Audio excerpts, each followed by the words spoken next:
Olá, eu sou Pio Carvalho, é uma honra, é uma alegria poder estar falando com você. Nós estamos disponibilizando para você uma mensagem bíblica, uma palavra de Deus.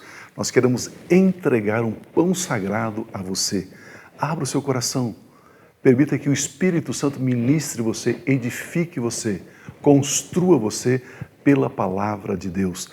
Nem só de pão viverá o homem, mas de toda a palavra que procede da boca de Deus. Receba esse pão sagrado e seja abençoado em nome de Cristo Jesus. Amém. Nós chamamos Jesus.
Jesus, Salvador, justiça de Deus, que na cruz resgatou, nova vida deu, salva o pecador.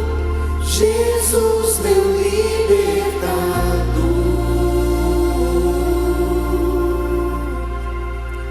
Nome precioso, nome poderoso, diante do seu trono está.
Jesus, meu libertador.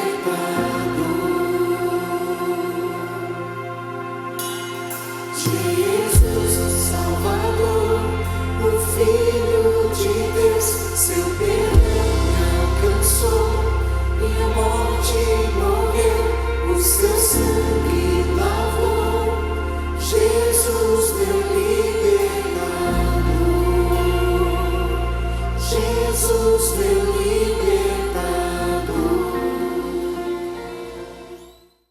Tenho o privilégio de hoje compartilhar uma reflexão, um pensamento com você, e eu gosto muito de compartilhar aquilo que Deus conversa comigo, aquilo que Deus está trabalhando na minha vida. Eu acho que isso é genuíno, né? Então a gente está em processo sempre sendo construído, sempre sendo formado, formatado, forjado por Deus, e a gente vai compartilhando aquilo que Ele vai assim fazendo nas nossas vidas. E eu queria compartilhar com você um pouquinho a respeito de um princípio, de algo que eu creio que também vai edificar a sua vida. Refletindo um pouquinho, quando nós chegamos nesses momentos, né, final de ano, e sempre é bom a gente fazer uma pausa e fazer uma reflexão para chegar a algumas conclusões. E uma das conclusões que eu acho que você vai concordar comigo é que Deus tem sido extremamente bondoso. Deus tem sido extraordinariamente extraordinário com as nossas vidas. Deus tem se revelado tão amoroso, tão bondoso, tão carinhoso comigo e com você. Às vezes quando a gente não faz essa pausa, às vezes quando a gente não para pensar um pouquinho, a gente vai tocando a vida e nem percebe. Mas é importante em alguns momentos dizer: Deus, obrigado. Deus, obrigado. O Senhor tem me sustentado com a abundância da sua palavra. Queridos, aquilo que nós vivemos, o privilégio que nós temos de ser expostos constantemente a uma palavra revelada, não simplesmente um conhecimento bíblico, mas um conhecimento revelado da palavra de Deus, um pão saído do forno semanalmente desse púlpito, e constantemente e sempre durante meses e durante anos e durante décadas. Nós temos tido o privilégio de termos acesso, temos sido alimentados com a abundância da palavra de Deus. Isso deve provocar no meu coração, no seu coração, profunda gratidão. Profunda gratidão. O seu amor tem tocado as nossas vidas. O amor de Deus tem fluído no nosso meio. O amor de Deus, ele tem aí passado entre esses bancos, entre essas cadeiras dessa igreja. Nós temos experimentado no convívio uns com os outros aqui, com a pessoa que está do seu lado, com as pessoas que nós conhecemos nessa igreja, o amor de Deus tem fluído através de nós. O amor de Deus tem tocado a minha vida, o amor de Deus tem fluído através da minha vida, nos grupos familiares. Mesmo em temporadas aí onde nem era possível a gente encontrar, reunir os grupos presencialmente, deu-se um jeito e liga o computador, e liga aquela webcam, aqueles grupos até do pessoalzinho mais de cabelo branco, foram aprender como é que faz, que funciona um Zoom da vida, né? Mas porque a gente precisava se olhar nos olhos, né? A gente foi amado, a gente foi abraçado, a gente foi, recebeu o carinho, o amor de Deus dentro da igreja. Queridos, eu sou grato por ser igreja com você. Nós somos privilegiados, Deus tem sido tão bom, Deus tem sido tão bom. A saúde de Jesus Cristo cada vez mais tem sido experimentada e materializada nos nossos corpos. Não sei se você percebe isso, mas cada vez mais o entendimento da obra perfeita de Cristo, também na área da saúde física, ela tem se materializado nas nossas vidas. Estamos aí firmes, estamos fortes, estamos avançando, estamos crescendo, estamos passando por algumas situações e vencendo essas situações. Muitos disseram, muitos profetizaram que você viveria tempos de escassez, tempos de falta, tempos de miséria, tempos de dor, tempos de... enfim. E você está aqui, cuidado pelo Senhor, protegido pelo Senhor, firme, forte. Eu falei pela manhã, queridos, esse ano Satanás tentou roubar de nós os nossos pastores, Pio e Rose Carvalho. Mas Deus os levantou. Nós temos motivo de gratidão, nós temos alegria. Deus tem sido extraordinariamente bondoso com as nossas vidas. E eu entendo que tudo isso que Deus tem feito em nós, e que nós precisamos fazer essa pausa, refletir a respeito de tudo isso que Ele tem nos feito crescer. Se eu e você olharmos para quem éramos 1 ano atrás, 2 anos atrás, você consegue perceber que você não é a mesma pessoa? Você consegue fazer essa reflexão? Olhe para você 1 ano atrás, a forma com que você pensava, a forma com que você se relacionava, a forma com que você agia, as posturas que você tinha, as reações que você tinha 1 ano atrás, 2 anos atrás e hoje. Você é a mesma pessoa ou Deus fez você crescer? Não fez. Eu espero, eu creio, eu vejo, né? Temos avançado, temos crescido, e tudo isso, todo esse motivo de gratidão me faz também pensar que Deus está colocando diante de nós um novo degrau, um crescimento novo, novas áreas de atuação, novas percepções, um novo crescimento dentro do reino, uma nova percepção da cultura do reino de Deus, novas experiências, novas atitudes.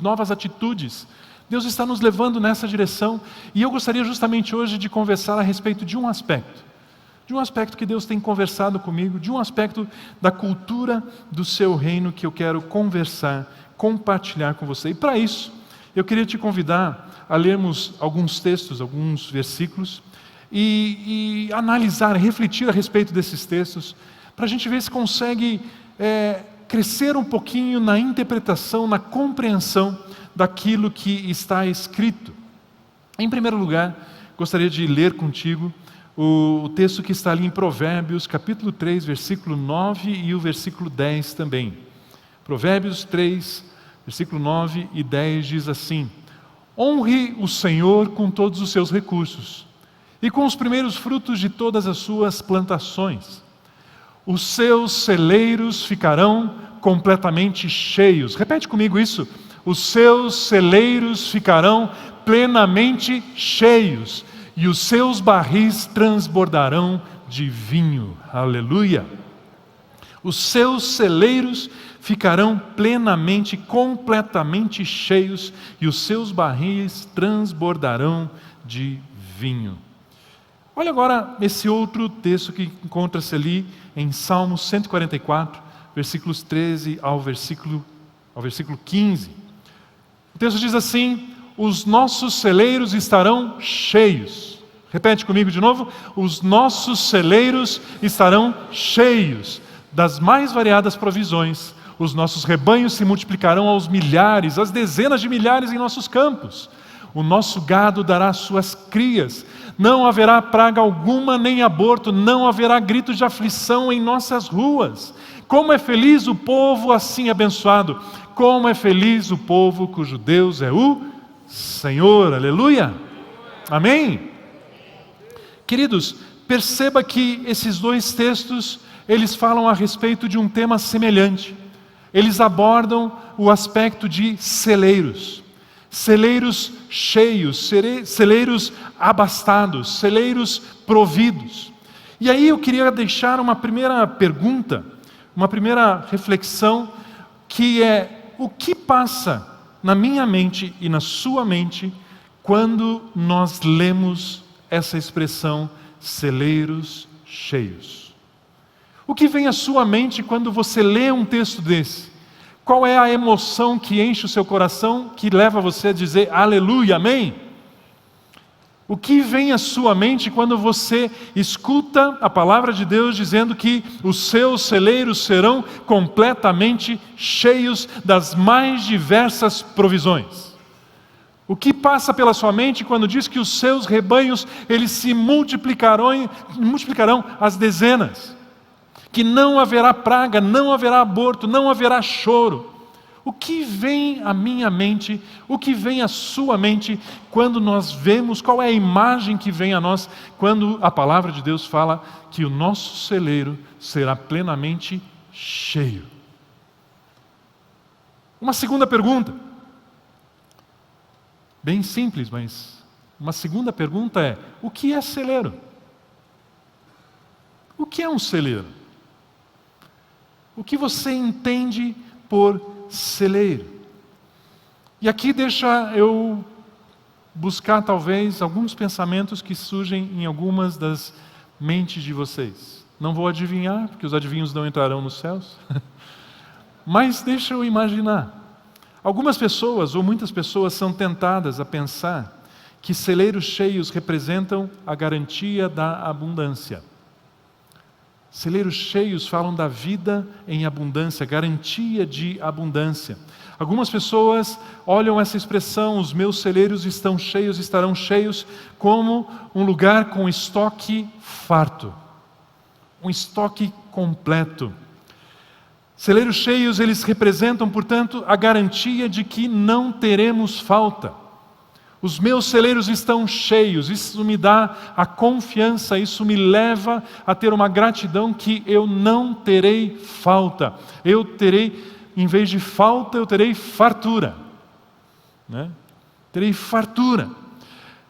Me dá também a sensação, muitos têm a sensação, a impressão de que esse texto está dizendo o seguinte, que você com seus celeiros cheios terá tranquilidade material. Não mais aquela opressão, não mais aquela sensação de escassez, não mais a falta, mas abundância, tranquilidade, confiança. Meus celeiros estarão cheios, eu tenho abundância, eu tenho fartura, minha provisão ela é abundante.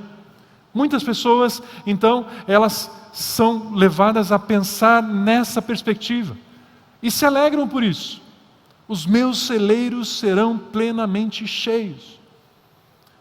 Lembre-se, eu estou junto com vocês. Eu estou dizendo aqui que é algo que Deus está conversando e trabalhando comigo, mas eu creio que Ele está colocando um degrau diante de mim e eu creio também que Ele está colocando, pode colocar esse degrau diante de cada um de nós, que é uma compreensão um pouco mais refinada, um pouco mais completa, um pouco mais divina do que são celeiros cheios. Para que entendamos isso, eu gostaria de convidar você a lermos um pedaço de uma história bastante conhecida que se encontra no livro de Gênesis, capítulo 41, versículo 55 ao versículo 57. Veja essa história que é bem conhecida, tem um personagem central chamado José nessa história. E vamos ler aqui, vamos aprender um pouquinho, refletir um pouquinho a respeito dessa história. O texto diz assim: quando todo o Egito começou a sofrer com a fome, o povo clamou ao faraó por comida.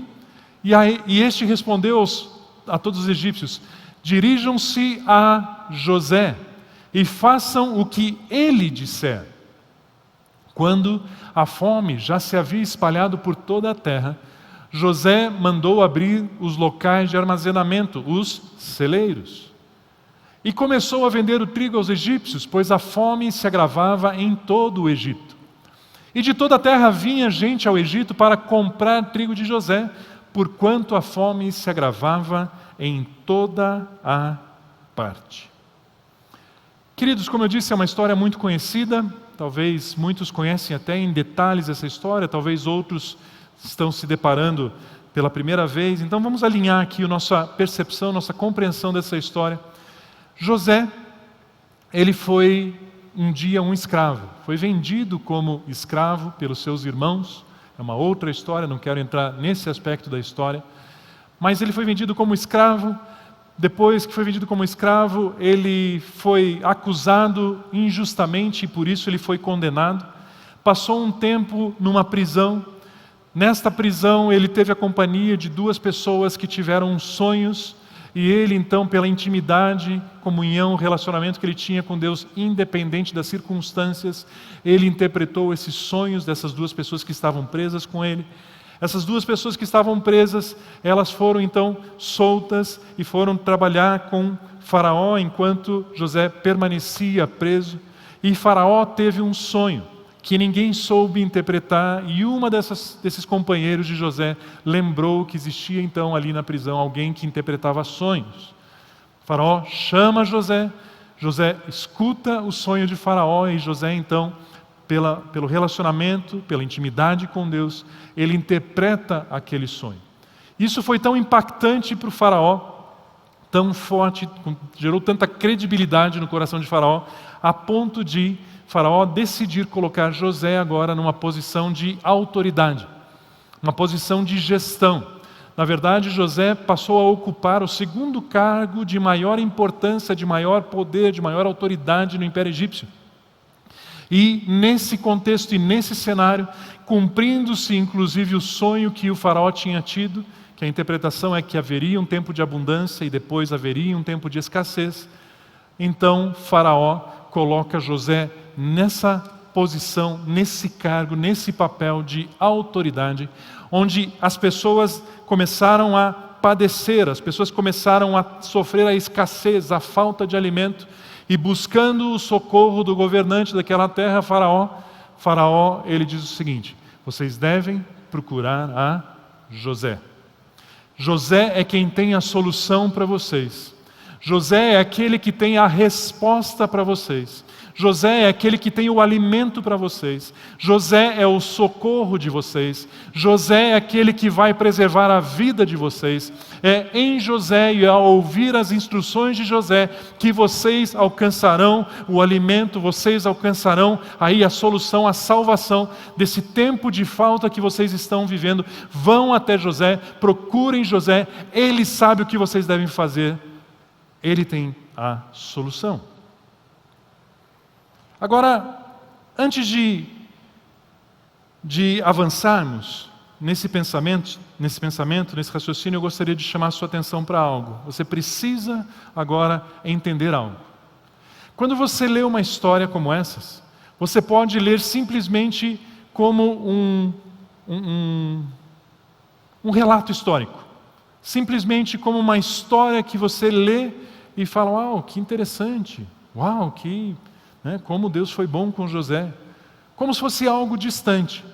Ou você pode ler histórias bíblicas, entender os princípios que estão ali dentro, e você pode trazer uma aplicação que vai trazer diferença e mudança na sua vida, na sua postura de vida.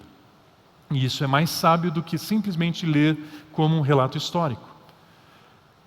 Então, a primeira coisa que eu gostaria que você prestasse atenção e internalizasse, compreendesse é o seguinte: que do ponto de vista de Deus, Ele já colocou à disposição, já está disponível para mim e para você, uma posição de autoridade tal qual, igual a que José viveu.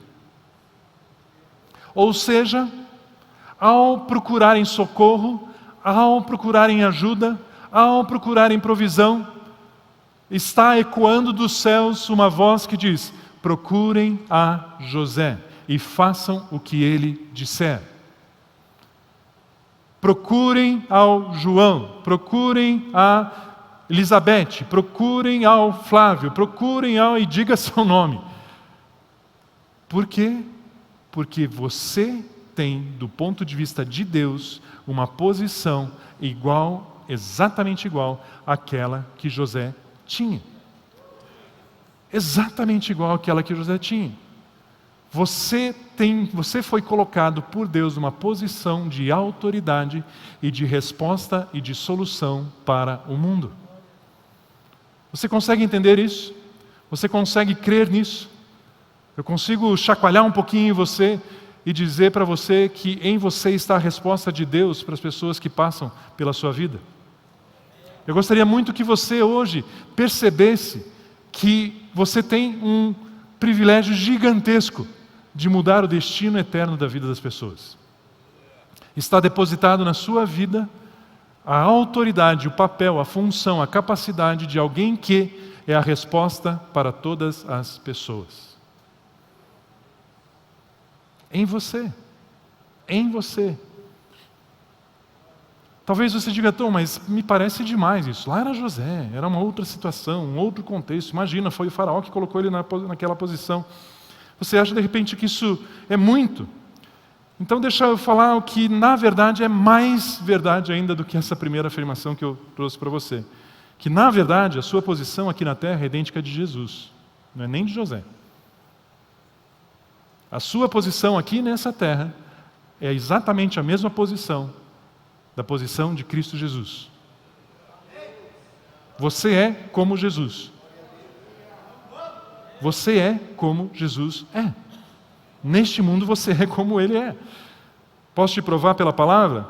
Efésios 2,6 diz assim: Deus nos ressuscitou com Cristo e com Ele nos fez assentar nos lugares celestiais em Cristo Jesus. Entenda o seguinte: muitas vezes nós somos tentados a nos analisar, a ver as circunstâncias, ver as coisas, ver as pessoas, ver a nós mesmos, a partir da perspectiva almática, dos 5 sentidos.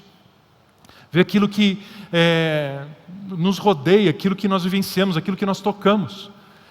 Mas nós precisamos enxergar do ponto de vista espiritual. Do ponto de vista espiritual que está acima do material. Esse texto está dizendo o seguinte: você está assentado nas regiões celestiais em Cristo Jesus.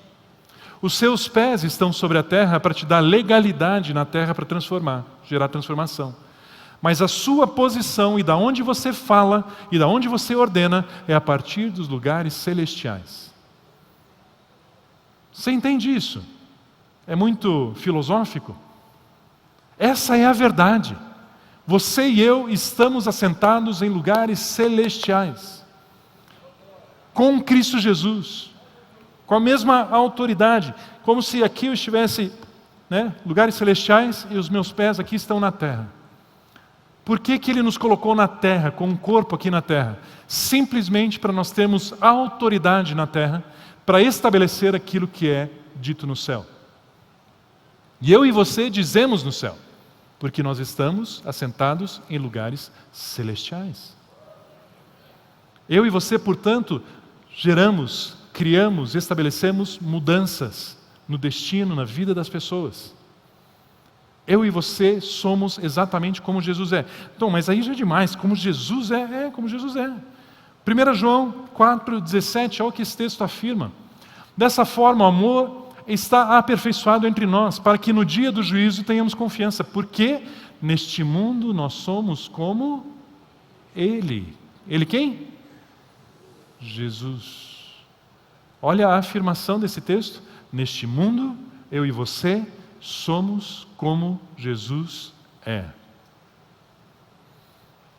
Você já parou para pensar que você pode intencionalmente acordar pela manhã, sair da sua casa, começar a andar e dizer: Jesus, aonde eu estou colocando os meus pés, as suas pegadas estão sendo marcadas. Jesus, aonde eu tocar e em quem eu tocar, é o Senhor quem está tocando. Jesus, para quem eu olhar, quem eu observar, é o Senhor Jesus quem está olhando. Quem eu ouvir, Jesus, o Senhor está ouvindo. E para quem eu falar, Jesus, é a sua voz que está sendo emitida. É a sua palavra que está sendo declarada. Porque a tua palavra diz que eu sou como o Senhor é. Sabe por que nós não fazemos isso? Por falta de conhecimento. Por falta de conhecimento, nós vivemos assim displicentemente. Mas o fato é que se você entender que a sua mão é a mão de Jesus, você toca a pessoa que está do seu lado, que está com alguma enfermidade, e ela vai ser sarada. Porque você é como Jesus é. E sabe de uma coisa? Não tem nenhuma pessoa que Jesus impôs as mãos que saiu sem ser curada. Não falhou nunca. Neste mundo, nós somos como Ele é. Agora, voltando para a história, agora que eu e você estamos convencidos de que temos um lugar neste mundo, uma posição que Deus separou e disponibilizou para nós, uma posição de autoridade, de solução. Vamos voltar um pouquinho para a história, para essa história que acabamos de ler de José. Em primeiro lugar, fazendo algumas analogias, podemos entender que José é um modelo, ele é uma referência. José é um exemplo em que nós devemos nos espelhar. José, ele é um modelo, uma referência que eu e você podemos olhar nessa história e dizer: ei, eu posso ser como José. Eu posso viver como José. Eu posso agir como José. Eu posso ter a mesma influência que José teve. Qual a influência? A influência de trazer comida, vida, solução para a vida daqueles que estão com escassez, aqueles que estão com falta. Diga para a pessoa que está do seu lado assim, vire para ela e diga assim: eu sou José. Eu sou José. Aliás, se você quiser, depois procure aí nas mensagens bem antigas da Comunhão Cristã, tem uma mensagem do pastor Pio com esse título: Eu sou José. Vale a pena você ouvir. Hoje mesmo ele estava presente, falei: Pio, faz quanto tempo que você pregou essa mensagem? Ele falou: uns 50 anos. Eu falei: mas eu estou velho então, porque eu lembro. Eu sou José. Eu sou como José. José foi estabelecido para ser a pessoa que tinha a resposta, a solução para todos aqueles que estavam famintos. Eu estou dizendo para você que você foi estabelecido por Deus para ser a pessoa aqui sobre a terra que tem a solução para a vida de qualquer pessoa. Querido, se você parar um pouquinho para pensar, e se você decidir, você pode nessa semana mudar o destino eterno daquele frentista que vai encher o seu tanque.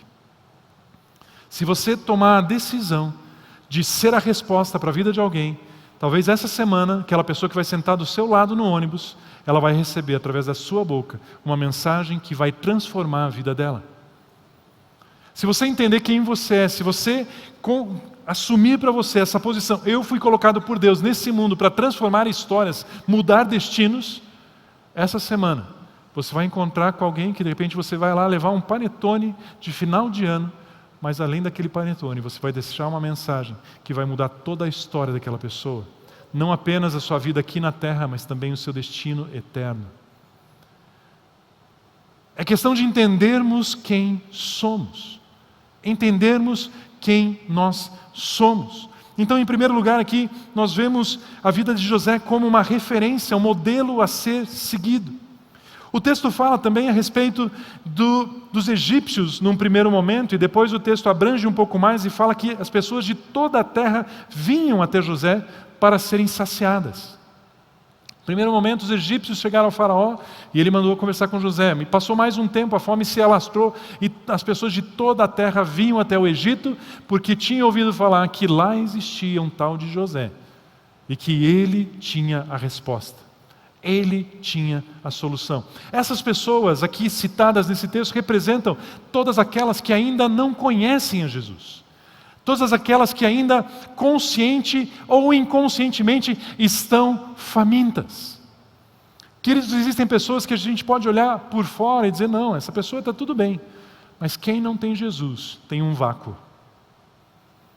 Quem não tem Jesus tem escassez. Quem não tem Jesus está faminto. E sabe quem tem o alimento? José. Ou melhor, você. Quem tem acesso a este alimento que vai saciar essa fome, esse desespero, chama-se eu, você. Essas pessoas, portanto, esses egípcios, todas as pessoas de toda a terra, são essas pessoas que eu e você podemos tocar, podemos transformar, podemos influenciar, trazendo solução, trazendo vida. E o texto também fala a respeito dos celeiros, os locais de armazenamento. O que são então, o que é celeiro? Lembra que eu coloquei lá no comecinho essa pergunta? O que é um celeiro? Perceba que, num primeiro momento, a gente é tentado a ler aqueles textos que lemos anteriormente, pensando: os celeiros, meus celeiros serão cheios. É o lugar onde eu poderei armazenar as minhas coisas, o meu sustento, a minha abundância. É o celeiro para eu guardar aquilo que é meu, precioso. Mas percebe que essa história, ela nos traz uma nova percepção do que são os celeiros? Os celeiros não são, essencialmente e nem primeiramente, locais de armazenamento da nossa provisão. Não é a primeira função do celeiro. Os nossos celeiros não serão cheios para nossa satisfação, em primeiro lugar. Os nossos celeiros não transbordarão, os nossos barris não transbordarão de vinho para a gente ficar embriagado. Os nossos gados não se multiplicarão e nem sofrerão praga alguma e nem sofrerão aborto para que eu faça muito churrasco. Mas os nossos celeiros, eles serão cheios porque nós somos como José. O celeiro é o lugar onde Deus coloca tudo aquilo em abundância. Tudo em abundância, aquilo que todas as pessoas precisam e que vão encontrar em nós.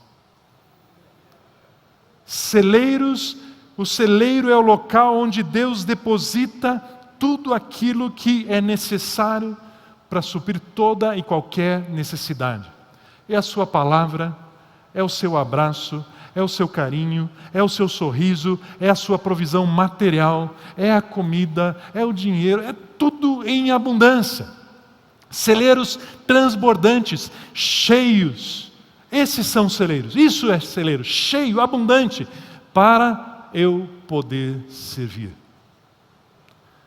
Para eu poder dar. Para eu poder entregar, para eu poder saciar, para eu poder abençoar, para eu e você sermos José. Consegue entender isso, querido? O título da minha mensagem é Generosidade, uma cultura do reino. Generosidade, uma cultura do reino. Já que entendemos agora que celeiro é o lugar onde Deus deposita tudo aquilo que eu posso acessar para abençoar todas as pessoas, deixa eu dizer algo para você, os seus celeiros já estão cheios. Os seus celeiros já estão abundantemente transbordantes. Os seus celeiros já estão fartos. Já está feito, já está à disposição. Preste atenção nisso, seus celeiros já estão cheios. Você já é uma resposta pronta para o mundo. As chaves desses celeiros já estão nas suas mãos. Os céus já estão bradando. Procurem José. Escutem o que ele disser. Façam o que ela disser. As chaves desses celeiros já estão nas suas mãos.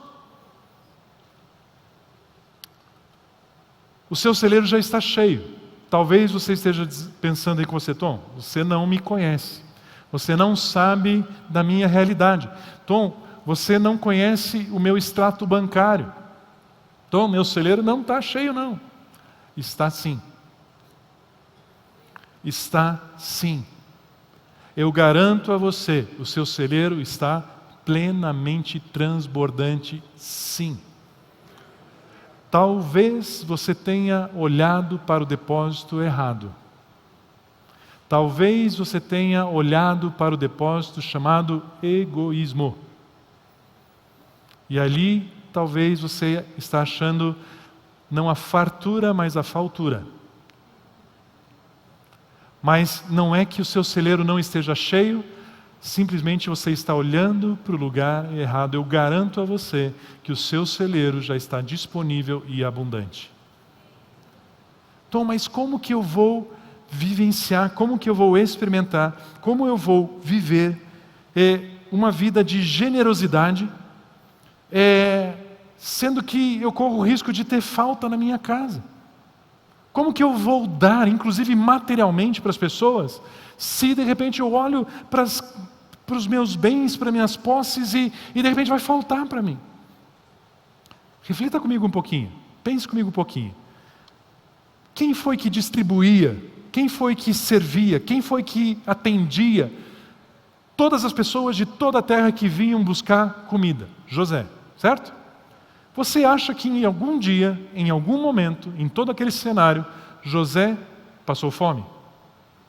Você acha que em algum dia escapou do controle de José, ele deu mais do que ele podia, e aí de repente chegou em casa e não tinha suficiente para ele? Aconteceu isso com ele? Queridos, eu garanto a você, dentro da cultura do reino, alinhados na cultura do reino, da generosidade, é impossível que te falte. É impossível que te falte. Se você acessar o celeiro, não do egoísmo, se você acessar os celeiros cheios, transbordantes, eu garanto a você abundância. Abundância através de você e também abundância para você. Só que o foco inicial e principal e central dos celeiros não é para mim. É primeiramente, eu sou instrumento de Deus para abençoar. Mas saiba, certamente não faltará. Não faltará. Veja só comigo esse texto aqui. Provérbios 11, 24. Diz assim: há quem dê generosamente e vê aumentar as suas riquezas.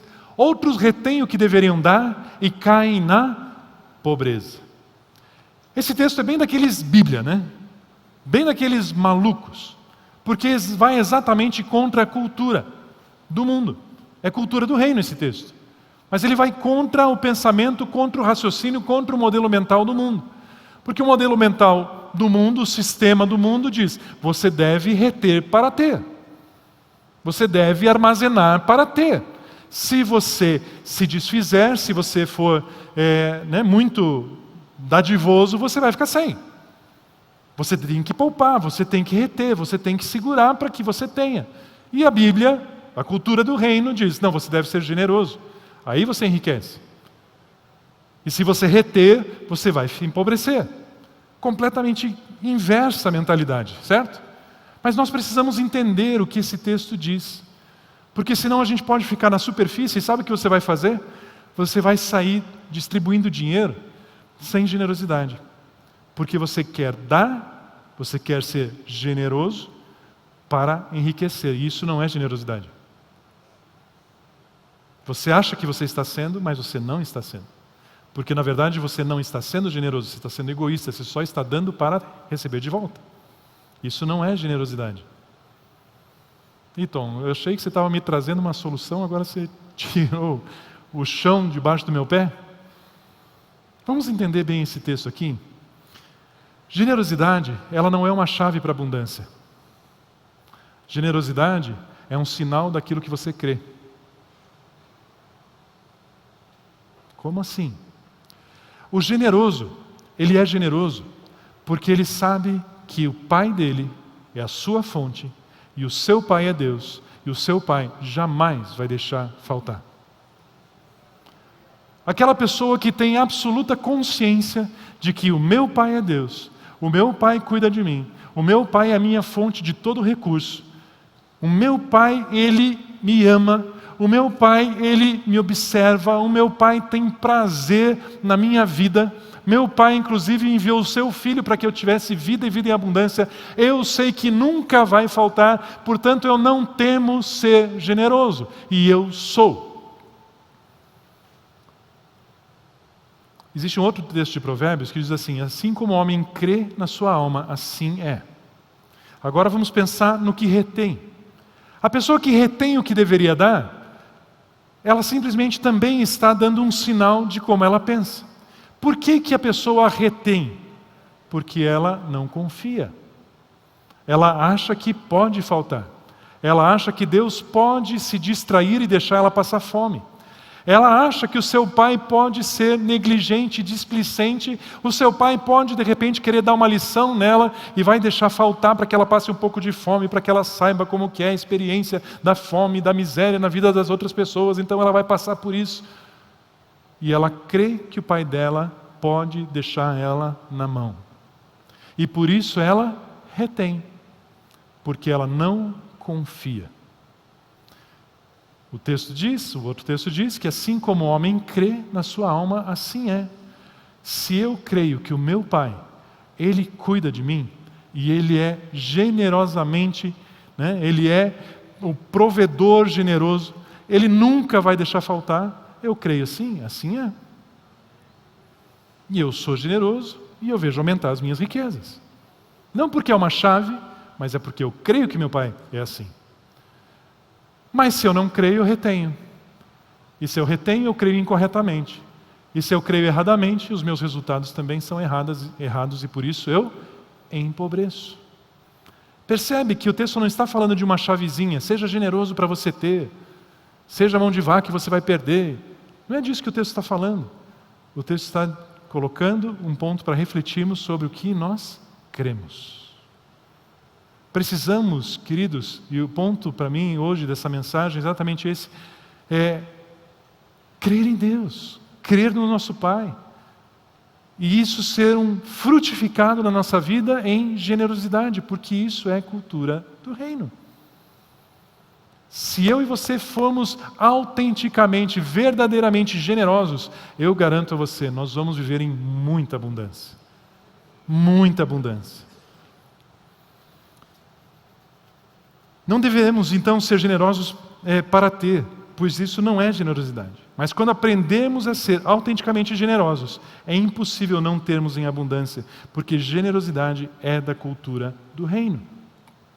Aproveitando que a gente está chegando agora em vésperas de Natal, nada melhor do que a gente usar esse exemplo para aprender sobre generosidade e os princípios da generosidade, ver esse princípio da generosidade acontecendo. O Natal, fala a respeito da vinda de Jesus, do nascimento de Jesus sobre a terra. Em parte, essa dádiva, esse presente, está relatado ali no Evangelho de João, capítulo 3, versículo 16, texto muito conhecido, que diz assim: porque Deus tanto amou. Essa palavra amou aqui, ela tem origem na palavra ágape, o amor divino, o amor perfeito. Amou o mundo Deus tanto amou o mundo que deu o seu Filho, para que todo aquele que nele crer não pereça, mas tenha a vida eterna. Queridos, esse é um dos textos que a gente pode usar para falar sobre Natal. Jesus aqui é um presente.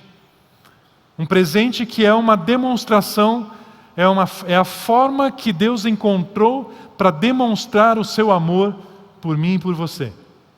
Deus amou de tal maneira e Ele procurou uma maneira de mostrar, de demonstrar o seu amor. O que eu vou fazer? Eu vou dar um presente. Não qualquer presente. Na verdade, o que Ele tinha de mais precioso, o seu único filho, seu filho unigênito, diz o texto, seu único filho. Eu sempre comento nos casamentos que eu tenho oportunidade de fazer, eu falo para os noivos, eu uso esse texto, compartilho essa ideia, inclusive. Deus, Ele quando amou, o jeito que Ele achou mais perfeito de demonstrar o amor foi dando. Não foi falando, não foi...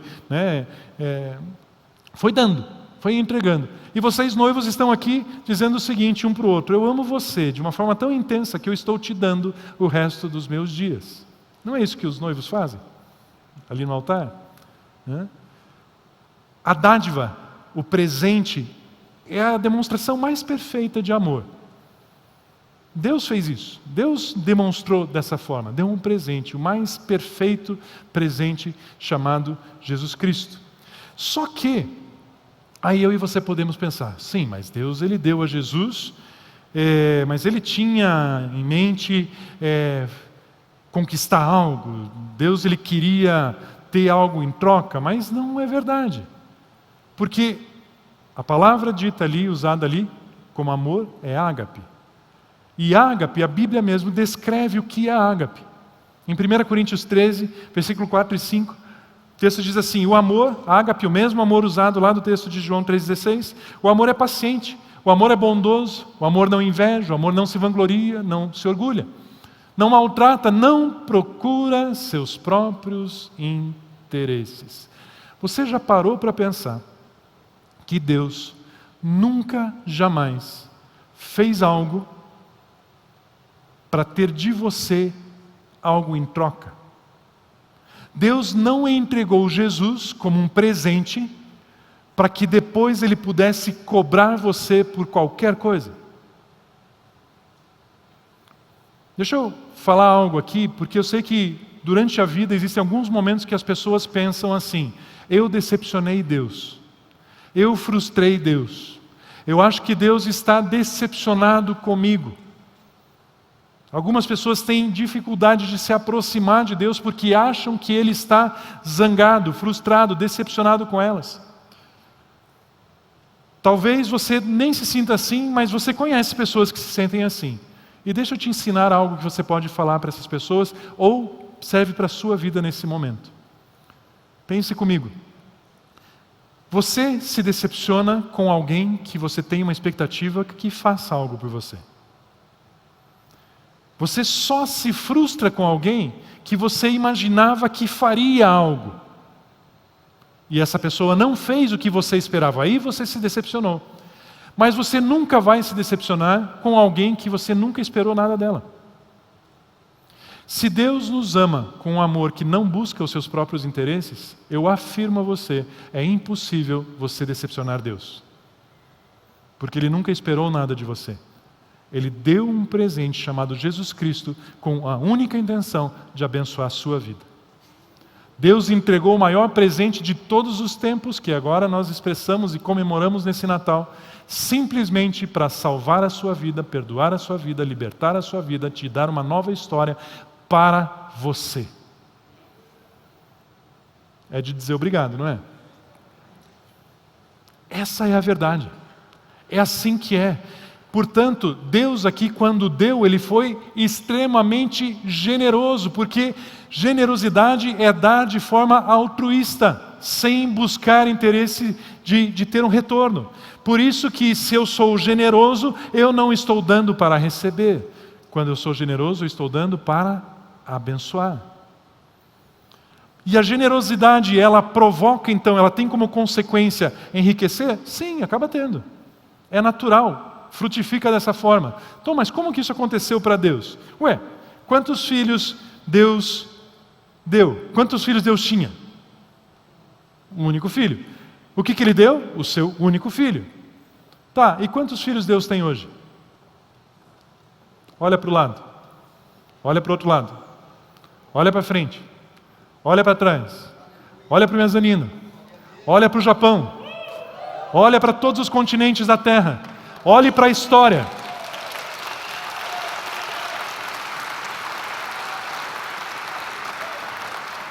Deus generosamente, altruistamente deu o seu único filho. Mas hoje Ele tem incontáveis. Percebe o princípio?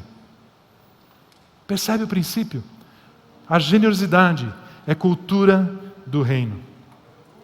Para concluir, para encerrar, eu quero fazer uma proposta para nós como igreja. Uma proposta de uma ação prática de generosidade. Há um tempo atrás, Deus me inspirou, o Espírito Santo me inspirou numa ideia. Algumas pessoas já conheceram, algumas pessoas que foram nos últimos retiros, a gente apresentou lá e agora eu queria compartilhar com toda a igreja. Qual que foi a inspiração daquele momento? Chegando no final do retiro, conversando com os irmãos, a gente falou assim: queridos, vocês estão agora voltando para casa. A maioria para Curitiba, outros indo para outras cidades. Inevitavelmente você vai passar por uma praça de pedágio. Nós queremos surpreender as pessoas com generosidade. O que você vai fazer? Você vai levar um flyer e você vai chegar ali na cabine do pedágio e você vai pagar o seu pedágio. Você que tem o Via Fácil, você que tem os outros sistemas de passar fácil aí, hoje você não faz isso, passa pelo guichê do pedágio. E você vai pagar o seu pedágio, só que você vai fazer o seguinte: pague também o pedágio da pessoa que vai passar atrás de você, que você não conhece, que você nunca vai ver na vida. Mas pague o pedágio dela. E peça para o atendente entregar o recibo do seu pagamento para ela e entregar esse flyer, esse panfleto, que diz assim: imagine agora a pessoa que passou depois de você naquele pedágio, e ela vai pagar, feliz da vida, aquele pedágio de quinzão, e de repente o atendente vai dizer: escuta, o carro da frente pagou o seu pedágio, está aqui o recibo. Ele deixou também uma mensagem para você. E agora aquela pessoa então vai querer entender por que alguém foi pagar o meu pedágio. E ela vai ler o seguinte: eu já paguei para você. Sabe por quê? Para mostrar para você que foi isso que Jesus fez. Ele veio até nós para nos salvar, pagando o preço de todos os nossos pecados naquela cruz. Ele assumiu a nossa morte para nos dar a sua vida. Você só precisa receber esse presente. Sabe como? E aí aqui ela é levada então a fazer uma oração de entrega da sua vida a Jesus, por um simples ato de generosidade. alguém que você vai dar, e não adianta você esperar algo em troca, porque ela nem vai saber a placa do seu carro. Ela nunca mais vai te ver, a não ser na glória. Essa é uma proposta. Só que eu citei aqui como exemplo o pedágio, porque foi da onde surgiu a ideia. Mas quando surgiu a ideia, quando a gente foi materializar a ideia, pensamos assim, não vamos colocar aqui a palavra pedágio, porque esse conceito ele pode ser usado em qualquer coisa. Você pode, de repente, ir no teu cabeleireiro, teu barbeiro, dizer, escuta, eu quero pagar o meu corte, eu quero pagar o corte de quem vai vir depois de mim. Você entrega para ele. Você pode ir numa padaria e dizer, escuta, paga aí o pãozinho do próximo que vai comprar o seu pão, aí eu quero deixar pago para ele. Entrega essa mensagem para ele. Se você estiver bem inspirado, você pode ir no posto de gasolina e dizer, escuta, eu pago o abastecimento do carro que vem depois de mim. Não vai faltar, creia.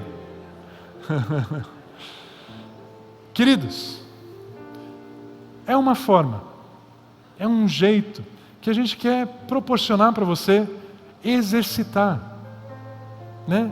Ser generoso e surpreender as pessoas, porque ninguém, eu garanto a você, ninguém está esperando que alguém pague a sua conta.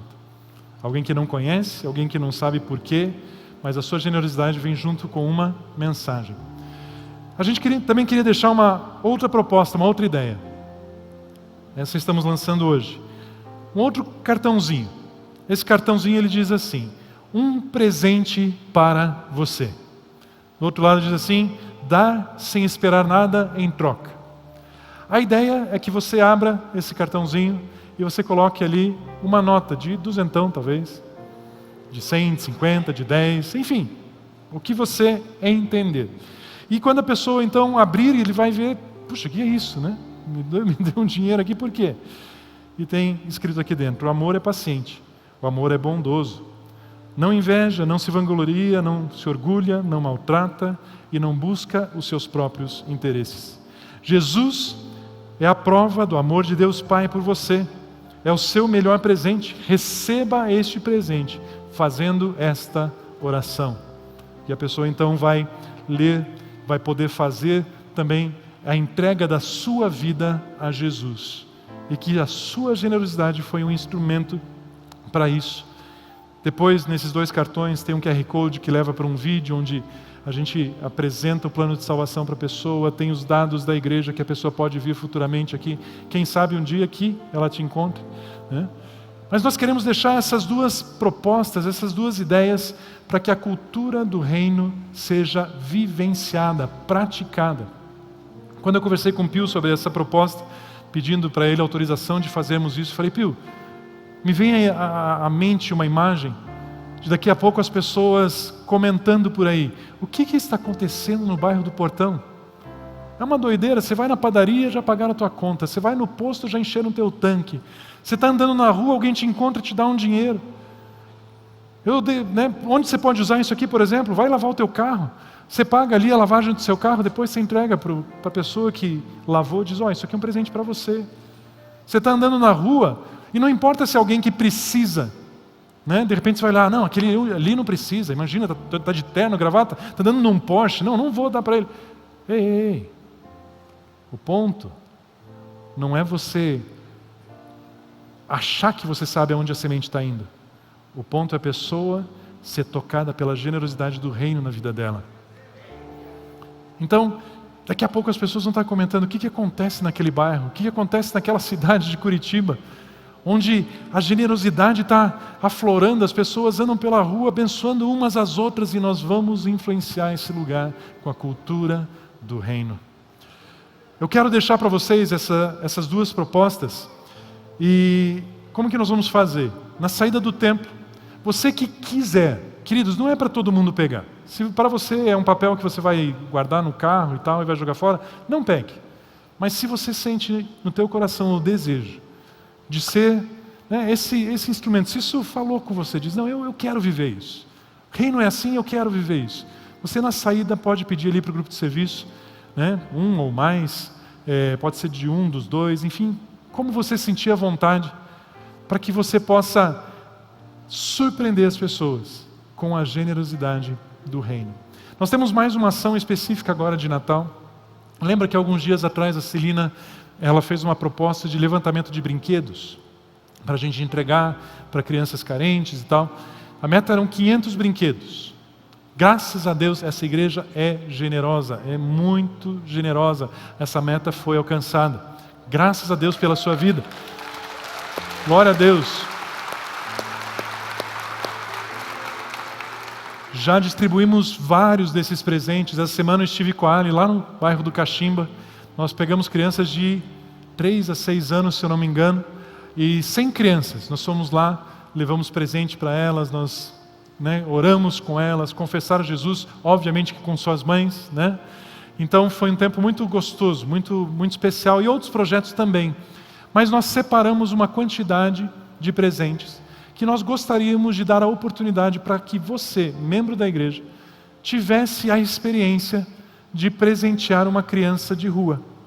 Então, no final do culto também, se você tem o desejo, diz, olha, durante a semana eu vou ficar de olho e de repente eu vou encontrar ali uma criança de rua, você vai poder pegar na saída do culto um presente, 2, você pede ali quantos estiverem disponíveis, e você pode então levar e presentear uma criança que você encontre durante essa semana, presenteá-la com um presente de Natal. Ela vai receber uma dessas mensagens também, não o que está pago, mas a outra mensagem, para que ela, sua família, seja tocada também dessa forma.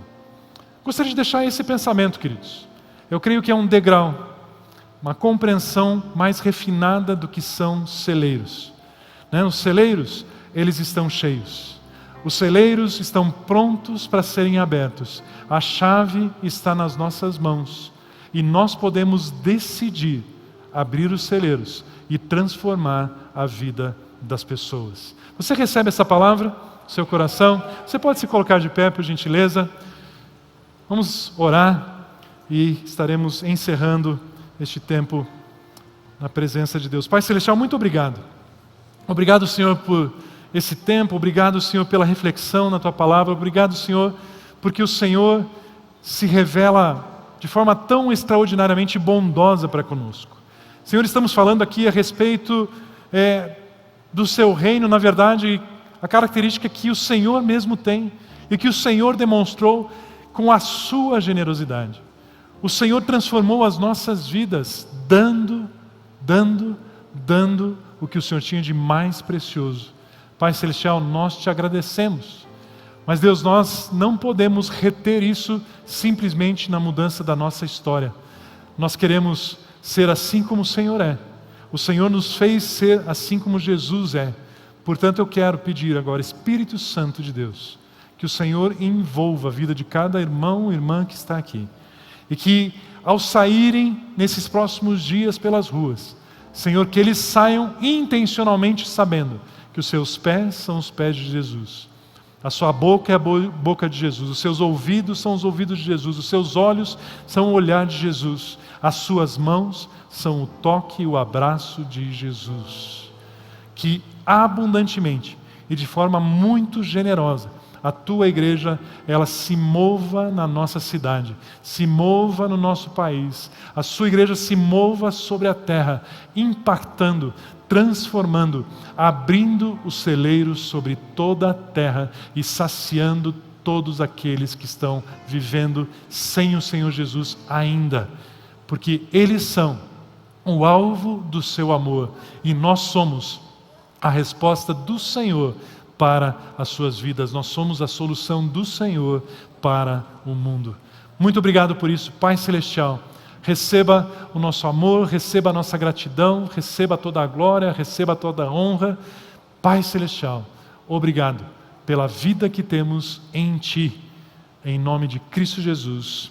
Amém. Amém. Continuem abençoados.